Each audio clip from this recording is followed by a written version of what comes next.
those who have poured themselves into this project, right? So why not hear from the very ones who wrote it? You can get a little bit on why they did it, what they have to say, and so we're gonna dive into that. Before I do, ma'am, can I say something? You mind? I'm saying one. You need to stop. I'm tired. It's so bad. Apparently, they're having the book release. No. A film? Digital downloads. Oh, no. I don't want to cry on one thing, but I will say this. There is a order to God's madness, or we make things madness, right? Like, there is an order to it. There's a strategy, and I am gonna cry. You know I'm gonna cry.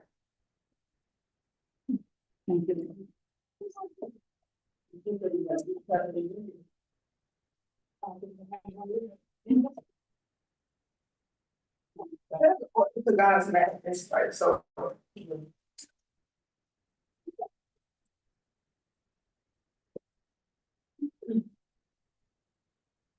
Stuff that don't make sense.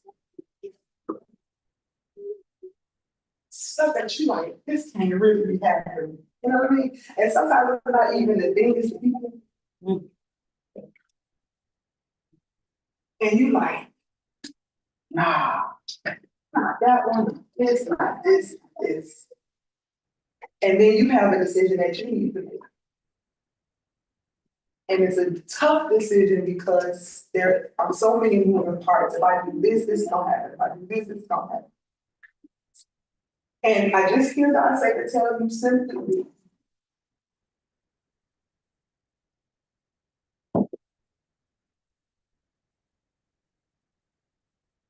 the things that don't make sense, that's gonna bring him the greatest glory. Thank you. You will believe God. And it's the most important ones, are the ones that you think should not come. But if they shift, then you won't. It's something you had to tell me over the past few months. If I don't move this, then you won't do what I'm asking.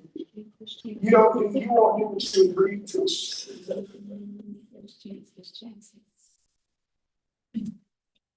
But you're not gonna break.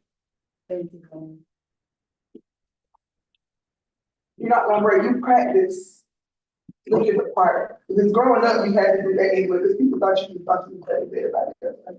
So you just had to get like your heart is big about outside, and a lot of your wounds, God is not to heal them because this place that you're going into. This place that you're going into don't need the venom, it don't need the hate, it don't need the hurt, it don't need the trauma, it don't need the pain. It needs you to be all the way ready for these promises. Because you keep saying it, you keep saying, God, I don't know how much I can take. God, I don't know what else I'm supposed to do. And he said, you gotta trust me with it. This is one of the things that he said to me that was crucial, that we wrestle not against flesh and blood. So when you think about that, you're thinking about them, you're thinking about the people. You think about the ones you love, you're thinking about the ones that you wanted to, you thought it was good, you thought you finally was straight. And to have to make this choice at this time is like, what God says, don't you worry. Don't you worry.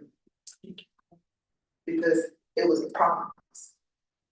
And I don't break promises.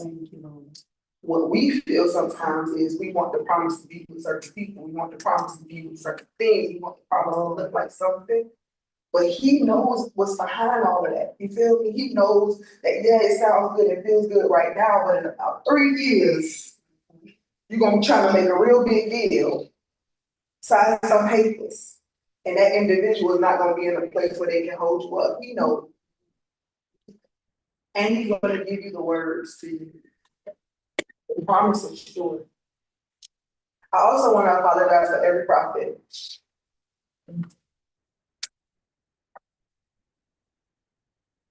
I want to apologize to every prophet that's kind of preyed on the situation.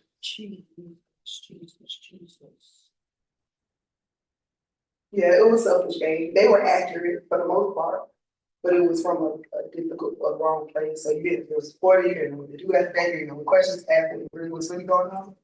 Yeah, but God says, I'm not gonna miss you. Number one, because you yourself are one. I can't entrust you to everybody. So be okay with that. And don't try to shut out the dreams. Don't try to shut out the voices. Don't try to shut out all the stuff that people told you was against God. Tell you what I know. Okay? So open yourself up and let him do whatever healing he needs to do. Because then when you walk on the other side of this thing, it's gonna be like everything on the inside never happened. Thank you, Lord. Yes. Not really. Thank you, God.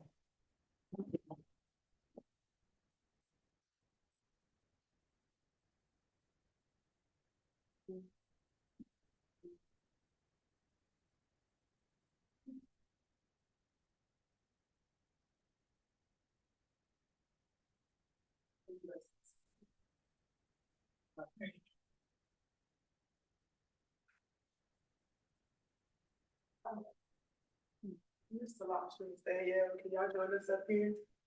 Miss Aisha. Oh, God.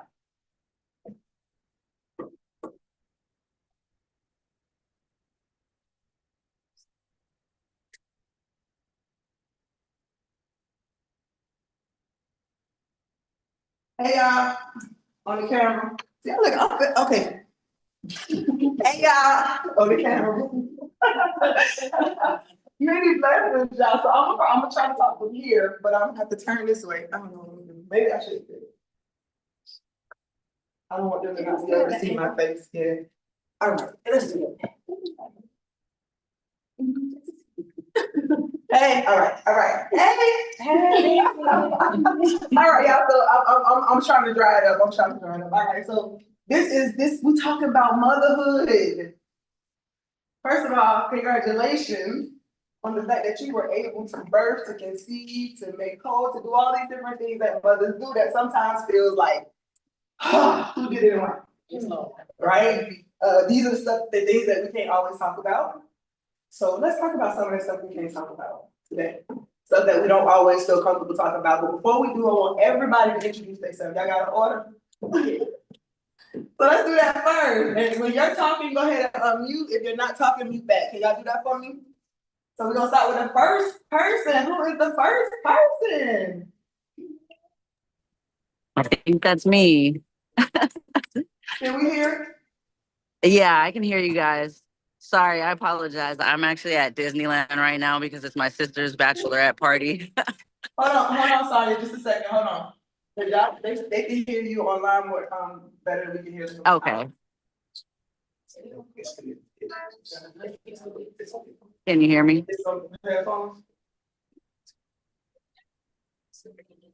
All right, there by the volume. I unmuted myself.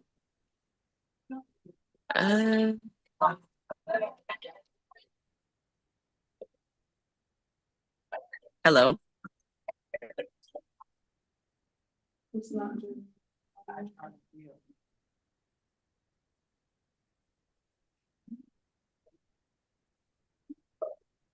Can you hear me?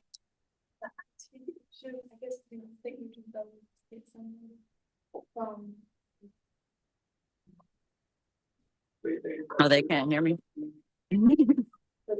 It's playing on the, it's playing on the computer.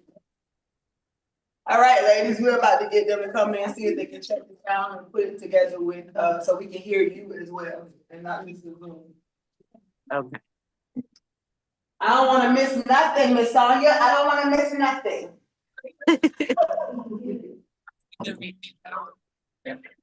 Can you guys hear me?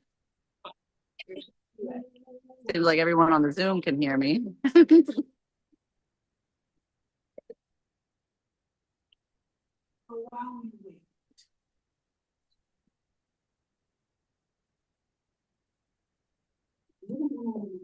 While we wait.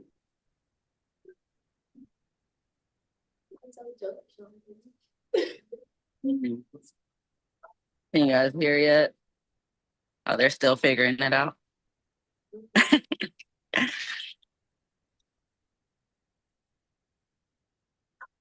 Greatly appreciate you.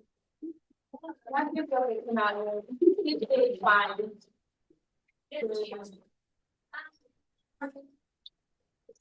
Hey, how you doing? Hello. Go ahead, my guy.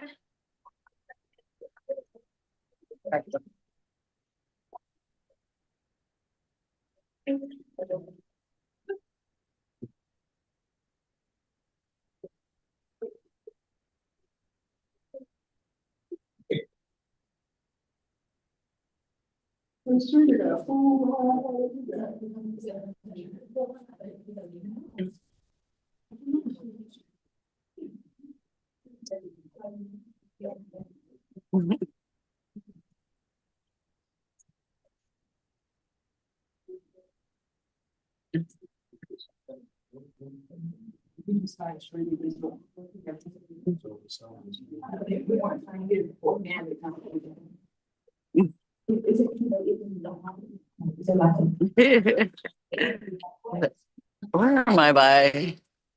Space Mountain, Space Mountain? Yeah, I went on a couple of the Star Wars rides already, and they went on Space Mountain without me. I was like, I'm just gonna sit out of this one.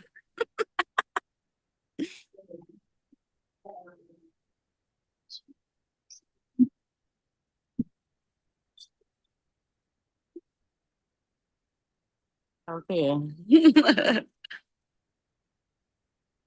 Yeah, we just got off Rise of the Resistance.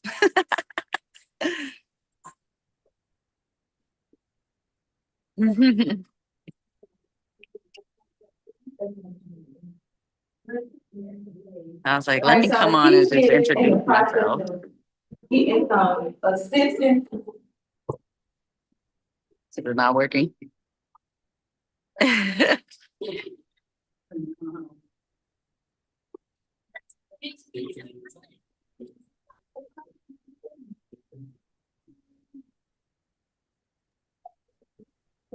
Can Nadia's computer hear us?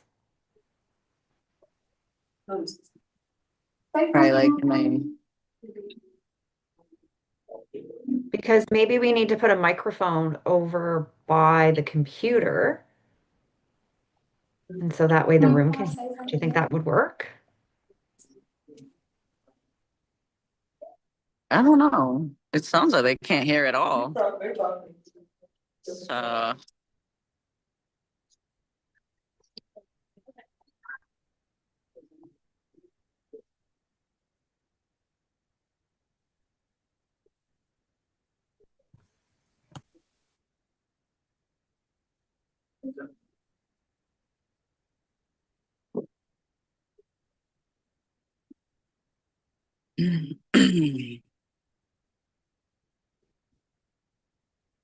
oh, but it's not loud. We can hear y'all, but it's not loud on our end.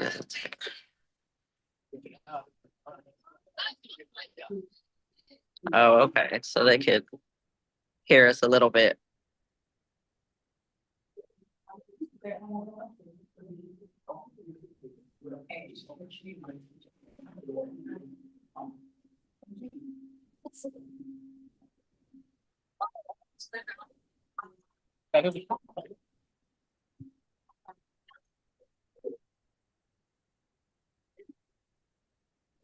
Patient.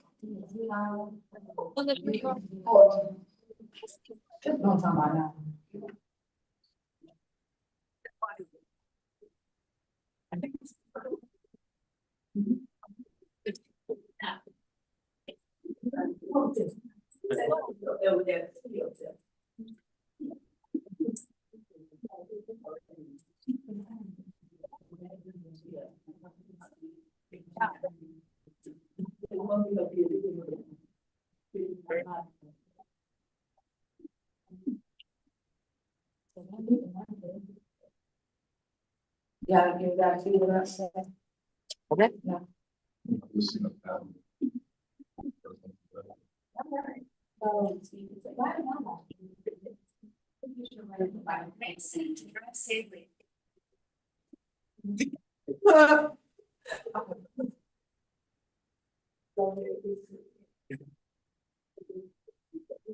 If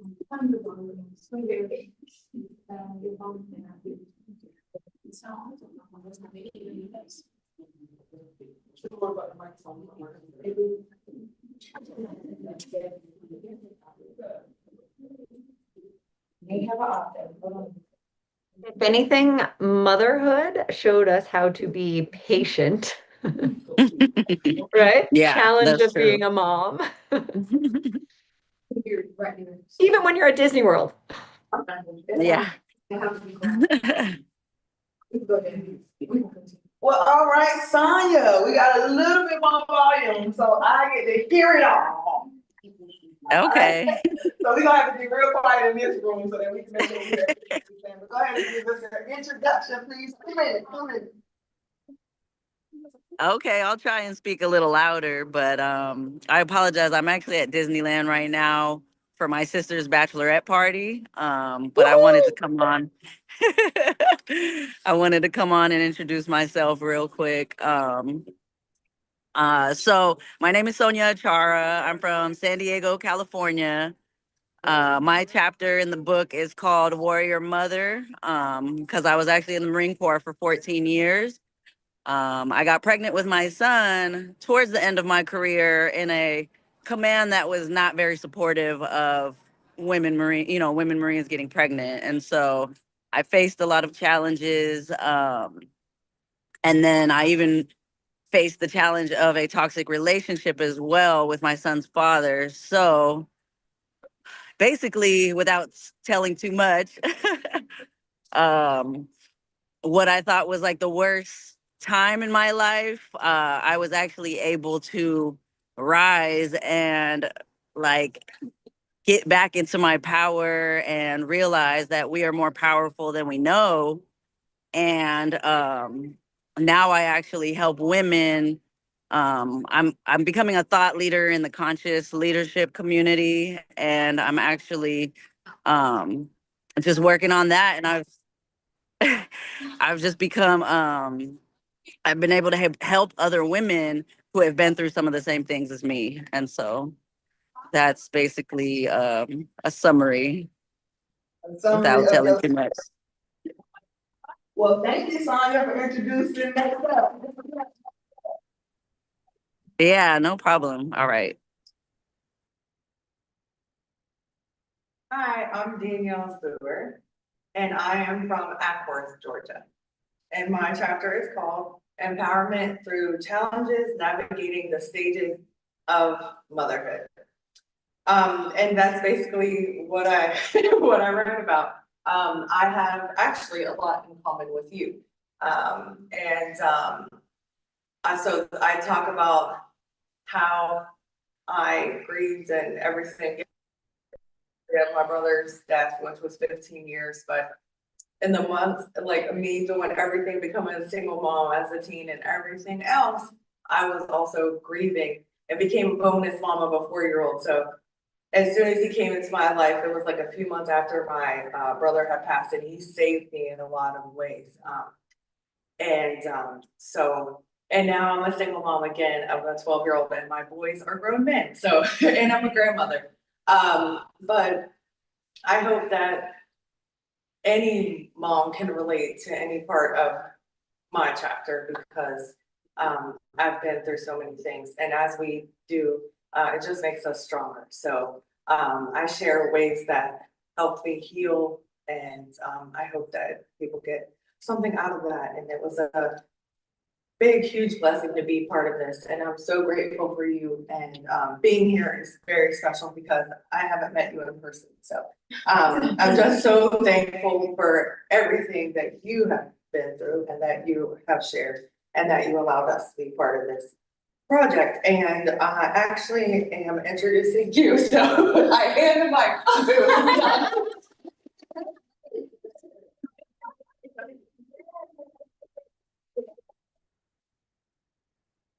Awesome. So, hey y'all, it's Dr. Stacia M. Bryan, the parent healer, the curator of Petals of Love, Chronicles of the Imperfectly Perfect Mother. And in this book, I actually share my journey of being a 13-year-old mom, like in real life. Pregnant at 13, had her at 14, I talk about all of the triumphs I experienced, some of the trials, but my biggest thing is knowing that God is and He will always be. And because of God and my amazing support system, I have made it to this point in my life. Couple of businesses, a couple of books, married, and I also speak on actually being a bonus mom and also a grieving mom. So all of that is tied into my chapter 13 to 33. I am. Because at the end of the day, I am who God says I am. So I am forever grateful. And I would just like to say thank y'all. My petals, y'all look so good. Y'all look so good. And I am so grateful for the yes. This is not even half. We have 27 total petals. And we are literally in the UK, Canada. The book made it to Brazil. Let me see. Alabama, Georgia, Florida, Mississippi, Idaho, California, New Jersey, one of the DMVs, also Baltimore. Just off the top of my dome, that's where all of the petals are from, and also Florida. So I am very, very grateful, and I thank you guys so much. I am going to yield the mic to my Brazilian beauty, my Cali girl, y'all. Well, I was just gonna say I am Taisha's Brazilian Cali girl, right? So that's how I'm known in our podcast, and I love this girl. And one of these days, she's gonna put together a dictionary for me so I can understand most of the stuff that she says. And so I am waiting on that, and one day I will receive it. So love this girl to death. Anyway, I'm Michelle Schweide Kuhn, and I'm in California. So I put it on the notes. I was just at Disneyland. So this is my life. This is where I live. I'm from Brazil. I've been in the US for many, many years. I have two little kiddos, one that's an 11-year-old who is my complex kid. And that's what I call him because he has a rare, very rare genetic disorder. He's 1 out of 200 in the world and the only one with the variant that he actually has. So, and then I have my little spunky 8-year-old that is going on 16. And one of these days, I don't know what I'm going to do because this is going to be trouble, trouble, trouble. Anyway, my chapter talks about my secret superpower that I felt like I almost missed. And that was what my son gave me.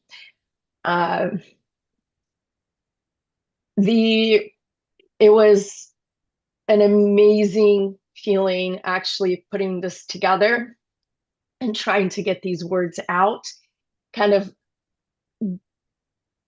try to show people what it was like and what it has been like to be a mom of a complex kid. He requires a lot. He can speak, but there's a lot of things that I had to learn how to deal with. And so my chapter really talks about how I became resilient in my life and how he is the most loving kiddo I have ever met in my life. And everybody in the world, everybody who knows him understands this side of him. And then there's the other side too that we have to deal with sometimes. Anyway, I am a co-host with Taisha and Jackie and Jill, and I think that we're all on here on the mom panel. And I also have my own podcast, which is called Complex Kids Simple Solutions, and where we talk about complex kiddos and how do we deal with IEPs and special education and navigating all of that for the mamas out there. So I hope that you enjoy the chapter that I wrote. because it was meaningful to me. It came from the heart, and it's my story that I am sharing with the mamas and everyone out there. And by the way, thanks Taisha for putting all of this together. I wish I could have been there. I have not met Taisha in person, but I would love to give her a big hug and a big kiss on the cheek, if that's what we do in Brazil. There you go. So thank you for having us.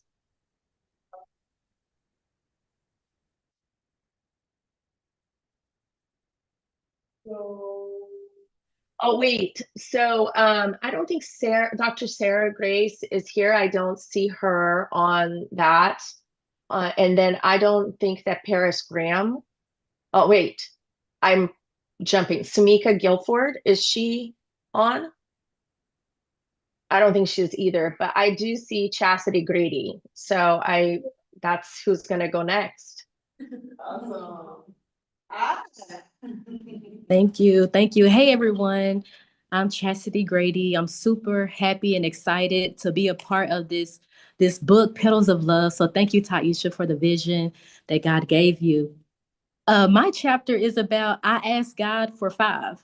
I asked God for five. Now that may sound real silly, okay, because I've heard having five kids is ghetto is what I've heard. But I asked God for five. And so when my husband and I, when we married 13 years ago, when we married 13 years ago, I married into a family that already had three children. So my husband, he has three kids. And so I'm thinking we're gonna start our marriage off right, as far as like me starting our journey with children.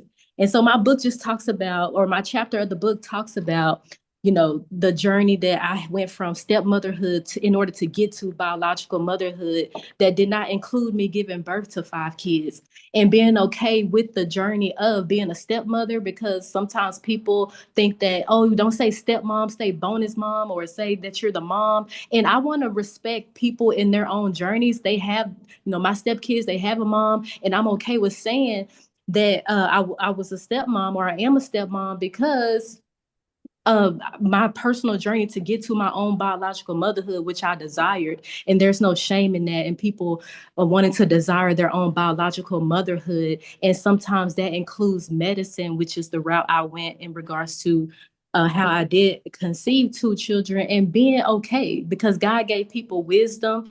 God gave man wisdom in order to help people who needed the help. And so my chapter of the book is to encourage people, to encourage you as a stepmother, to encourage you if you're still on the journey to becoming a biological mother, to not give up.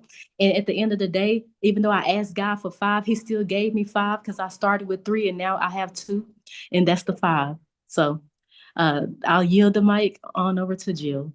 Or wait, I think she said she had to go. Let's see. Yeah, Jill said she had to go. So I guess Tiffany is next. All right. Yes, I am here. Sorry, Jill, that you had to leave. Um, all right. So I am Tiffany Ludwicki. I'm here from Newfoundland, Canada.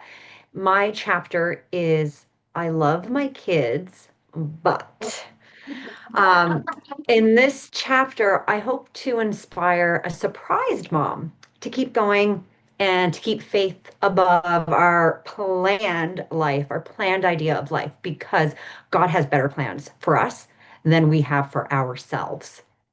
Um, I was in one direction with business, and my child had a bit of a sleep issue, sleep breathing, sleep apnea type issue. And my current field put me in the position to help a child with sleep apnea. And so it changed the trajectory of my life.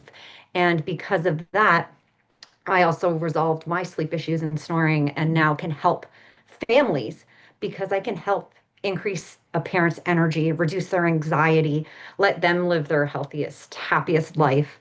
And then for the children, I can help them sleep better and improve their learning capacity and grow optimally, because really all children deserve to have the same success. And so God blessed me. I was surprised, but as I mentioned, super blessed. And motherhood is definitely the best hood.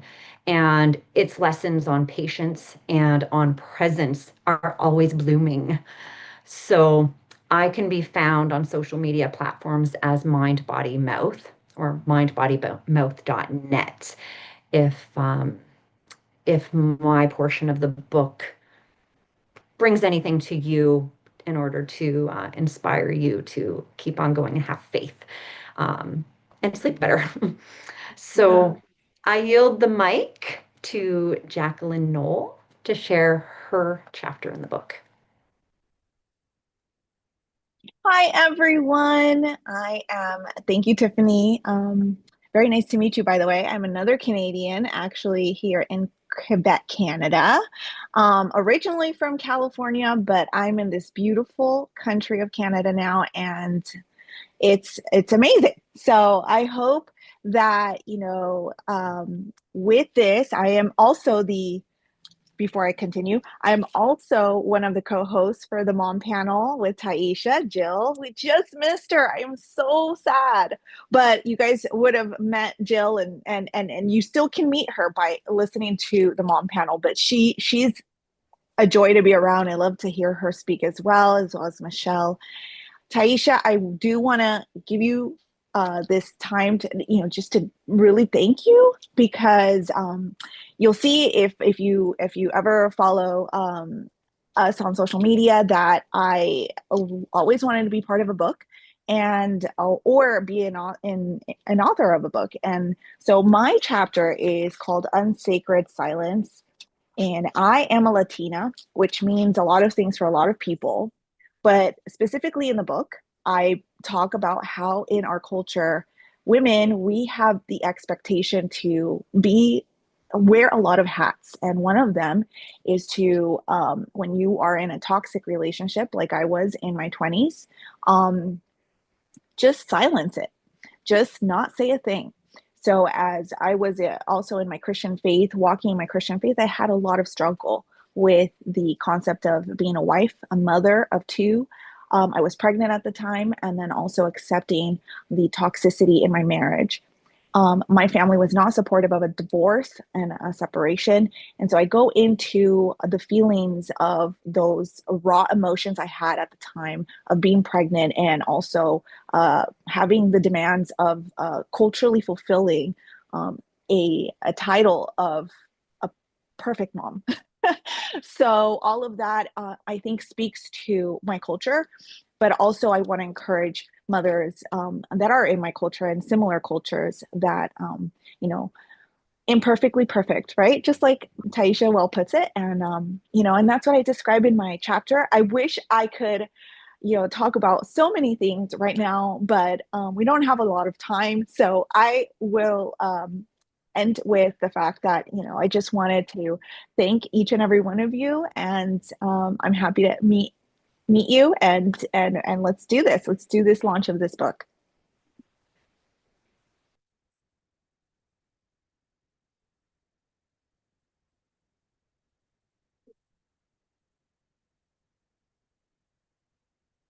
And we're passing it now to Terry. It's okay, Terry.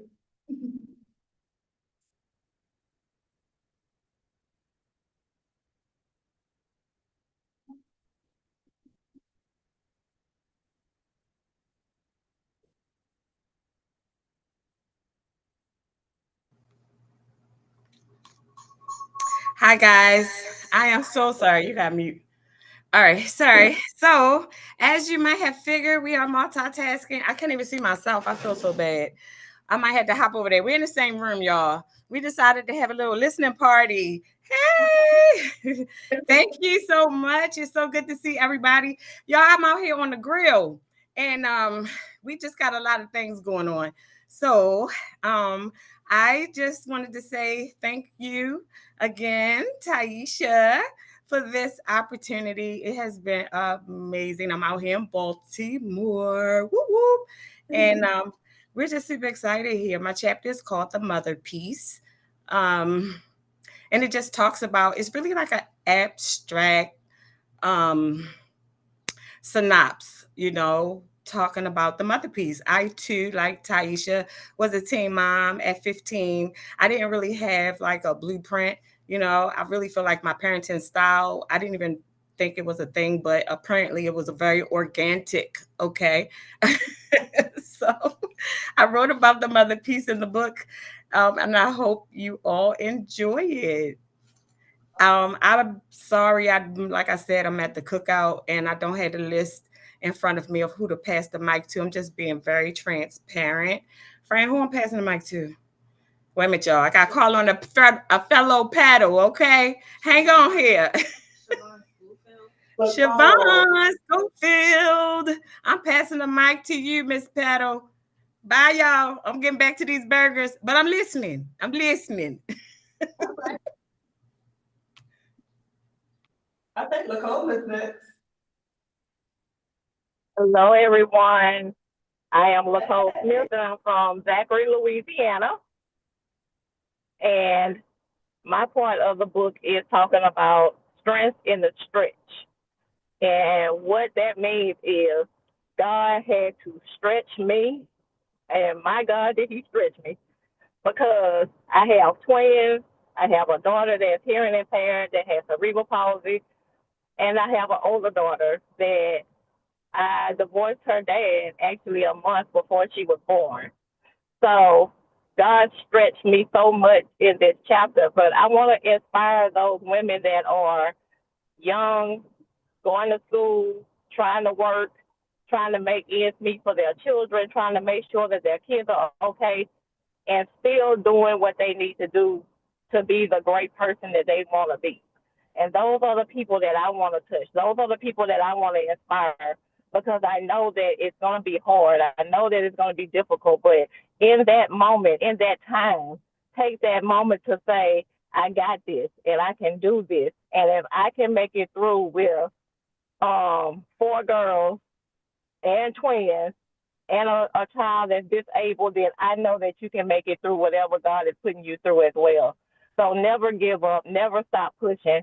Keep looking to the Lord for whatever it is that you want, that whatever it is that you need, because He got you, and I know that He has you, and He will never let you down. So even in the midst of me having my kids and going to school and, even becoming a new wife to my husband that I have now, it was a lot going on in this time, and God stretched me, but I'm glad for the stretch. And so if you want to learn a little bit more about me, you can read my chapter, which I said is Strength in the Stretch. And also you can find me on social media at Lacole Smith, and my website is lacolesmith.com. You can find out even more information about me there. And Talisha, thank you so much for this opportunity. I appreciate you putting this together. You are a godsend, and you are going to be a blessing to so many people in so many different ways. And we appreciate and we love everything that you're doing. So I yield the mic to Talisha, and I think she's there with you all.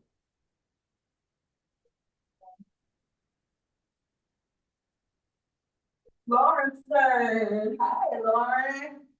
Hello, I'm here from Scotland in the UK. Hopefully you can understand my accent. All the way over here representing. So my chapter, Me Point 3, is poetry style, and it touches on some of my journey of motherhood, and a lot of shame that I carried for having 3 children by 3 fathers and not following the expected path. That was like other people's expectations of me. So I hope to inspire through my chapter and through the coaching work that I do, inspire other mothers and other people that to embrace your truth, own your truth, embrace it, be yourself unapologetically, and let go of shame and let go of other people's expectations of yourself, and just do you. Thank you, Lauren. Thank you. And next, I think, is it Ashley Stringfellow? Is she here? Well, you go ahead and go to the next person after that. Or Talisha?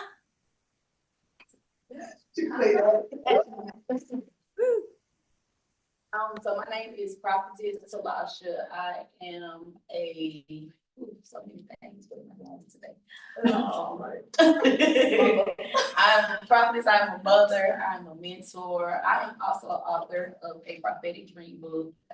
But my portion was this amazing, blessed, sold off the shelves book is the prayer, a mother's prayer. That is literally the epitome of my foundation for parenthood, which is prayer. That's my law. Parenthood ain't for the weak. Okay, that's a good. I got jumped in. Thank me jump out. So yeah, prayer is what I rely on each and every day. Because Lord knows there's some stuff that comes with parenthood that is unexpected, and all you can do is pray. That's all you got. Pray and wait. And sometimes you looking at the Lord like, did you hear me? Let me send up another one. I don't think you heard me.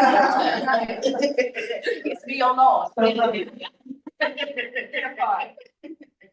But thank you, sis, for this opportunity. This is amazing, and I feel something. But I'm a year my. That's what I'm saying. I'm a year my. To Sister Francine. Francine, come on in.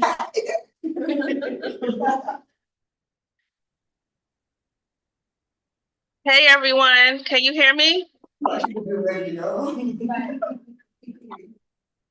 So I'm a devoted mother of two, embracing motherhood as a resilient cycle breaker.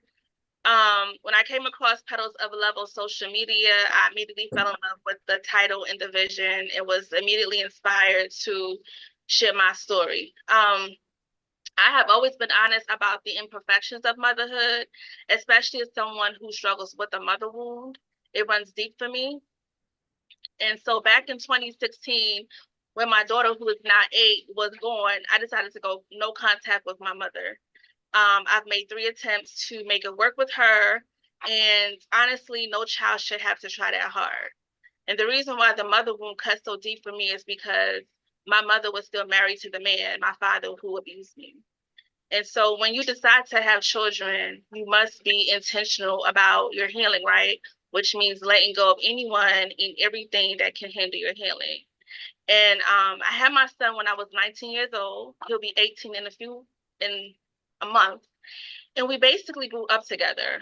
As a cycle breaker, I had a scared support system. I lived in survival mode in my 20s. So even with being intentional about being the mother I never had, that doesn't mean that I was the mother that my son needed. And so in my chapter, Breaking Cycles So My Kids Can Bloom, my story is a testament to how God is good, the grace he gave me, and knowing how challenging navigating motherhood is due to my complex childhood and my role as a cycle breaker in my family system. So I'm just thankful for my village and the family that I've created. While on this journey, Taisha, thank you for curating this blooming bouquet of testimonies. This is only the beginning, and I'm just looking forward to what's ahead. Thank you.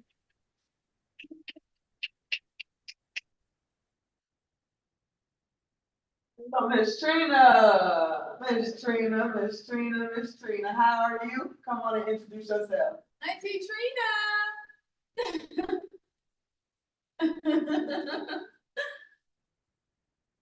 Hello. I wasn't prepared to say anything, and I was listening to everybody else. I'm like, oh, they practice theirs, and they know what they gonna say. Look, I in this season right now, I even forgot the name of my chapter. Y'all forgive me, but it's about my daughter. I lost my daughter 16 years ago, and she was my only child. But the memories that we made in those 17 years that she was alive speak volumes. And her life had such impact to it that at 17, when she passed, it brought out this whole city. So in my chapter, I share some memories of my daughter and I that speaks to the kind of faith that she had in her mother, that she thought I could do anything, and I would have done anything for her. And that's what my chapter is about. I want to encourage somebody else that even though tragedy happens, you can go on. You will go on. Everything that I do is because of her. Even though she's not here, she's still the wind beneath my wings. Everything that I do, from my business coaching, tax preparation, whatever I do it because of her. One thing that, and some people ask, well, how are you doing tax preparation because of her? How are you doing? Because everything that I started so that I could build a legacy for her. I started real estate investing so that I could leave a legacy for her, so that she could be here and she would learn to live without me. I talk to her all the time about when I leave, and never thinking that I would have to give myself the speeches that I gave her. Hold on a second.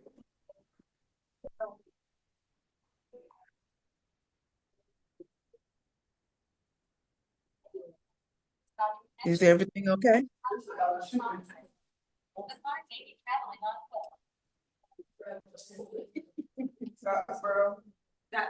Yeah.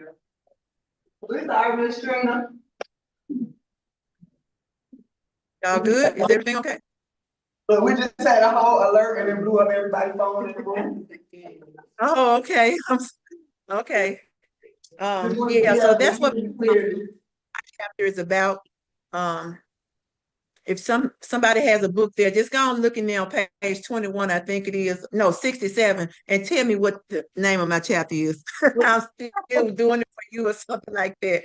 But yeah, people ask me, how do I still smile? I still smile because I know who I am, I know whose I am, and I know that she was filled with Christ and had her own relationship with Christ. So I don't worry about her spirit, her soul. I know she completed her task on earth that she was sent here for. So I'm good. Do I miss her? Absolutely. Oh my God. And now I'm missing my second heartbeat. My husband, who passed on today, and we'll be funeralizing him on tomorrow. So when it comes to grief, I know it, but I also know a God who comforts all. He comforts all, he does all, he's still who he says he is, and he can still do what he says he can do. Okay? Trust and believe. Oh, you can find me on social media as the business educator. My website is www.bized.guru.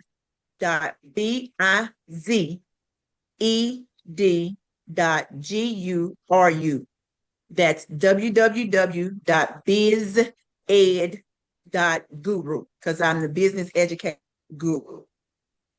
Awesome. I want Ms. Sheena, before you go, behind you, you're showing some clips of, I believe, your husband, his brand. And so if you want to tell us that website as well, if you have one, where we can probably go and support you in what you need. Absolutely. My husband made his own blend of spices. So he made 17 spices and 3 fry batters. And the unique thing about Hawkeye seasonings is they're better for you. So at the time when he created it, I was over 400 pounds on insulin with diabetes, hypertension, on about almost 10 pills every day. So when he made it, it was higher in sodium. He had to bring down the sodium level in order for me to use it, because he couldn't create something that his wife couldn't use, right? So he did that, but he left all the flavor. So now diabetics, people with hypertension, people that are on dialysis, with health issues that need a lower sodium diet, they can all use Hawkeye seasoning, and they do. And I know they do because we get the reports. And you can eat good, doing what the doctor says, and still have flavor. And that's the main thing, because if it don't taste good, we're not going to eat it. So the website for Hawkeye is www. I'm going to drop it in the chat as well. It's www.hawkeye, that's HawkEyeflavor.com. HawkeyeFlavor.com. Everybody got that? I'm gonna put it in the chat. Thank you so much. And go ahead, yes, go ahead and chat. While we go ahead and start this part of the conversation. I'm good. Okay, so I am Apostle Shalonda, and it says doctor up here on the same day, me and my spiritual daughter, which, you know, first of all, let me say, I have helped her publish to others, but to be asked again to forward the book, but also to just take part. You didn't ask me for the book, so she didn't ask me. But of course, see, Barbie opened up the file so I could do my forward, and I was like, no, ma'am. I tried. She tried, and she did. She tried to put a little something in there. So, you know, you know, I try not to take up so much space, and I love the fact that this is my family too, by the way. So these are my boys. And the fact that that her mom would allow me to share in her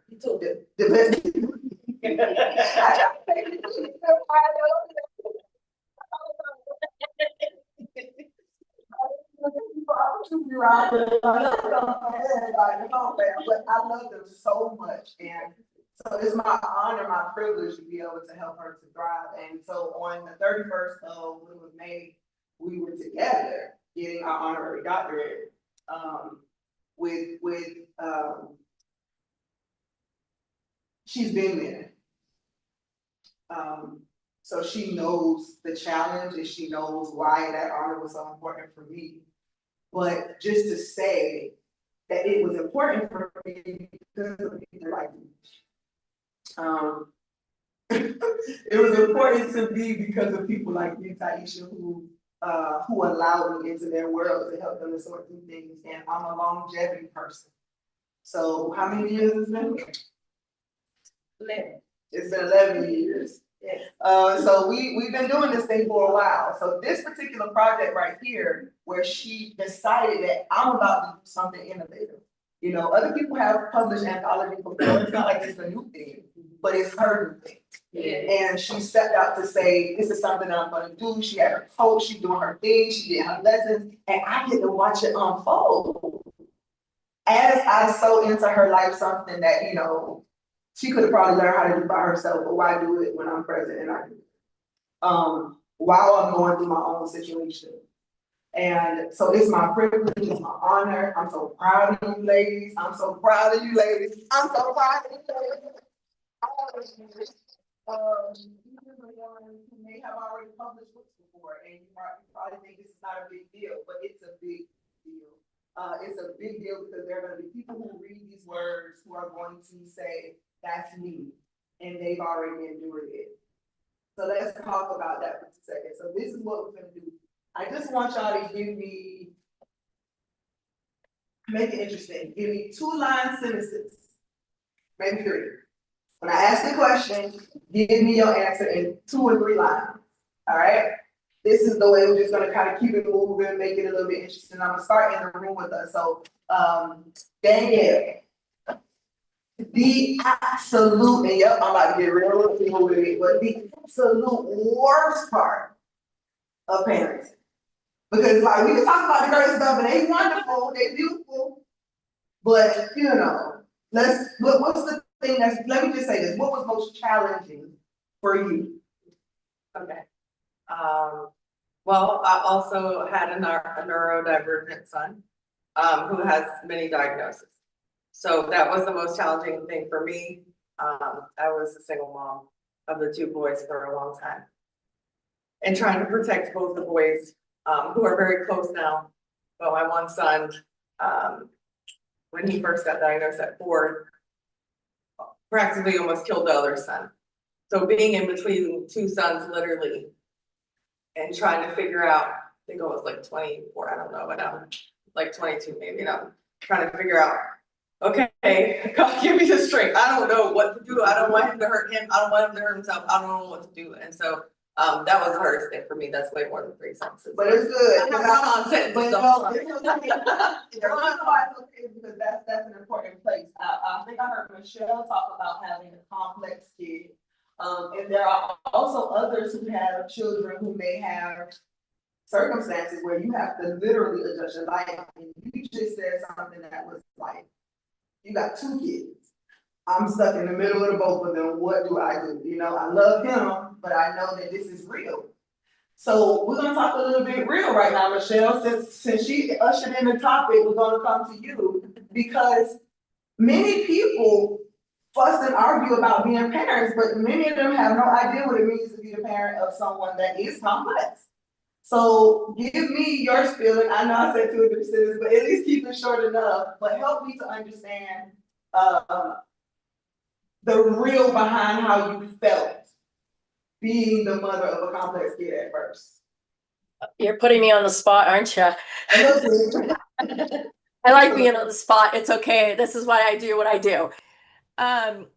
You know, I think that the hardest thing is, and we talked about this in one of the episodes on the podcast, is, you know, when you're pregnant, you have this idea of what your life is going to be like as a mother, and this life could be whatever, right? Whatever it is, like that that you want to have, and then you have a child.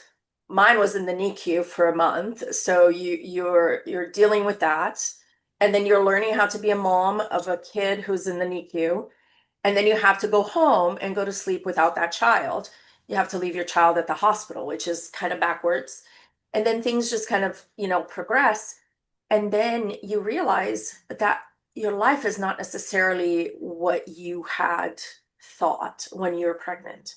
And one of the biggest things that I think that goes on is with moms is you have to go through the grieving process. And that's when grief starts. And that is when you have to learn to let go of what you expected. And you have to start loving what it is that you have. And one of the things that I talk a lot with the parents, the moms that I help, is that you have to learn how to learn how to celebrate the small moments, like the small wins. It's about the small wins that are going to get you to the end. So, like, I will give you an example really quick. Like, there was one day we had been trying to go on a hike for a long time. And then one day we went and we parked the car and we took the dog, our doggy, our Ruby, and we start hiking. And as I'm there, I'm looking back at him and at my daughter, and oh my gosh, we were hiking. Yes. You know, like that is like one of the biggest things that you like, just those small things. Like if it's what keeps you going when you're a mom of a complex kid. So for the mamas that are listening, small wins, celebrate those little ones because that's what gets you through. And that's just, you know, that's the life of a complex mom. And you learn and you grow, and it makes you freaking mama bear. That's what I like. So anyway. Awesome. Thank you so much for sharing that. That's I can read Miss Ms. Freeman said the most challenging for me was being that empathetic parent when she needed a friend to just understand whatever she was going through as a teen, who was popular but sometimes not liked just for being her. Woo! That's the challenge. I love it. Been there, done that. The way confirmations we have for the entire wounds and stuff. Yeah. So that's good. Let's do this, right? So again, we do a lot of conversation, God bless you, for real. We do a lot of conversation about the joys of parenthood. One of, I think it was Francine that spoke about her childhood coming up. So we're gonna not tap all the way into that because that's really a sensitive area, but we're gonna tap into that just a little bit because I heard Taisha say my mama raised 3 girls, but she didn't have a mom. Right? Somebody else may say, well, I had a mom, but she wasn't present. I had a mom, but she was on drugs or alcohol. I had a mom, but she was not, you know what I mean? Y'all understand? So there are things that you had to overcome growing up, of course. But what do you, and here's the question, what do you now appreciate for what you had your mother, whether she was what you needed her to be or not? She was right here, y'all, while she was talking, by the way. But what do you still value? Because it could have been tough, right? Yeah. But what can you now endure because you had the mom you had? What would you not have been able to endure had you not had that particular mother, regardless of what her shortcoming is? And we know we ain't perfect, we can't really judge them. And we can try, but we can't, because we got our stuff, right? But there's something, no matter how tough it was, no matter how tough the situation was, what did you gather from your mother that can help you sustain right now? Let's go with Francine, because I think she spoke about her challenges with her mom growing up. But what is it that you think that you gained, if nothing else, Francine? From an imperfectly perfect mom, like, who she was perfect for who she needed to be, but not adequate enough for everything that you needed. But what did you gather that you'll always hold on to? For me, I would say to always make an attempt to be emotionally present for my kids. Because my mother, she worked like multiple jobs. She was a provider. Even though she never validated my experience with, childhood, physical, sexual, emotional abuse perpetrated by my father. And I felt like she actually created a space for it to happen by working nights and weekends. I also know the importance of being like emotionally present for my kids. So if they were to experience something similar, they can come to me with what they went through and I can, provide a safe space for them and help them get through that. Because just the experience alone is traumatic, but when you don't have any type of buffer with that experience or a parent who can help you navigate that trauma, that's traumatic in itself. So if I learned anything from my mother is to be, not just physically present, but emotionally available for my kids. Awesome. So who else wants to answer that? I'm gonna give you your own shot. Who else wants to answer that? Whose mother wasn't fully everything they thought they needed growing up, but there's something that you gathered from her that you'll never let go of? My mother, I actually moved to Georgia because she was here, but we've never been close. And the situation that happened with my brother, he died tragically. And it was really hard. My mom blamed everybody for everybody, but she was an enabler. So I learned not to be an enabler. So when my son was going through stuff, I had to make him be accountable. And now he's a wonderful young man. He's going into the Army this year and he's changed his life completely. But I held him accountable. I had to keep him in jail one time. It broke my heart. But I went and visited him though. I did. I went and visited him. He was so mad at me, but I kept him there.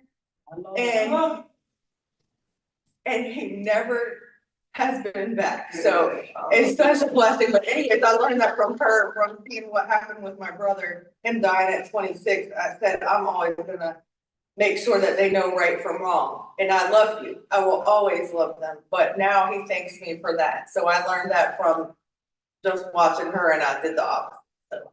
Awesome. Well, I will say, my mother was 13. So by the time she was 18, she already had 4 kids. So in the sense of imperfectly perfect, that's not gonna look perfect for a 13-year-old mom. Right? 14, 15, 16, 17, 18, and she was disowned by her mother at 13. And so she didn't have those roots. She didn't have somebody that was a guiding force. So when my mother raised us, she raised us off, I'm giving y'all the best that I got. Yeah. And the best that she got stopped at 13. So she didn't have a mother. And so she gave us the best that she had. My mother was extremely strict. I thank her for it. I thank her for it because there was those roots that even though, because I was her problem child. So when I went out there and I was doing my own thing, I came back because them roots. And a lot of stuff that she taught me, I'm teaching my kids. You know, you don't take everything from your parents, but some of this stuff is good stuff. Some of it is good stuff. We're living in a time of very entitled children. My mother wasn't one of the parents that yes. You earn it and you learn it. You want just getting everything because you asked for it because you're cute, you was a kid. That wasn't enough. And I live with that still with my own children because I don't have brats. You know, a lot of my friends, they like, girl, how you get them like that? I don't spoil them. You know, I bless them, but I don't spoil them.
Are we done, ladies?